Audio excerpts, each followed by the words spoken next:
when we build this AI to be able to predict these consumer behavior reasons and abandonment behavior reasons and also product return reasons, we don't train or we don't we don't train the models to optimize just conversion rate or just average order value, because you know how it works, right? You can increase conversion rate a lot, but then you lower the AOV and vice versa, and at the end of the day, you're not going to get uplift in revenue. What we do instead is that we actually optimize or train the AI to optimize net revenue, which means that the dollar amounts that you as a store owner or brand owner get into the pockets after returns are excluded, after the returns are back and everything. So when you optimize this, the net revenue, which is actually the most important KPI for a shop or a brand, you have to optimize simultaneously or indirectly the conversion rate, average order value, and product return rate. So pretty much you need to increase average order value conversion rate, but also decrease product return rates. And this is what we're actually seeing a lot through a lot of consumers and brands that we're working with. So we see, like as an indirect behavior, we see like product return rates reduce up to like 8%, which is a crazy value, because 8% reduce in product return rates doesn't mean 8% increase in net revenue or in revenue.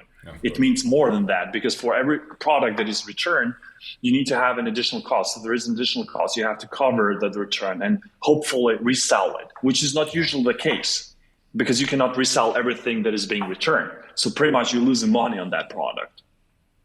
Yeah, and sometimes even you lose the sale, because it's not that you lose the sale. They're not exchanging it for anything else. And tell me something. So what you build is behavioral psychology triggers that are translated into messages. Okay, that those messages are prompted by that AI model that you build, that decides what message to send when for the different profiles. Can you explain for dummies, right? How does AI work, and how does AI actually decide what message to show and when to show it? And what are the triggers that actually indicate your model that they should trigger that message?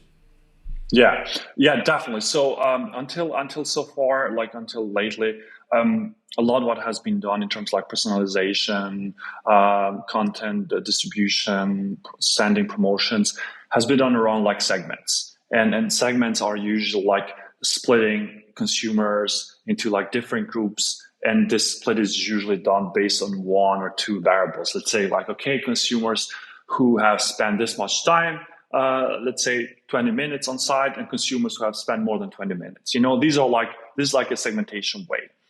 The issue with this is that this decision or the consumers, cannot be segmented based on one variable, because the decision making or the behavior of the consumers is not explained by one variable. Otherwise, it would be really easy. So what we have seen so far is that by building this AI models is that consumer behavior needs more than 100 different variables that are collected from the consumer. And by variables, I mean not personal information, not historical information, purely clickstream data that need to be used to predict the consumer behavior. And the way AI works in this case is that it takes some variables, like, for example, how many times did you click this product? How many times did you go to the cart?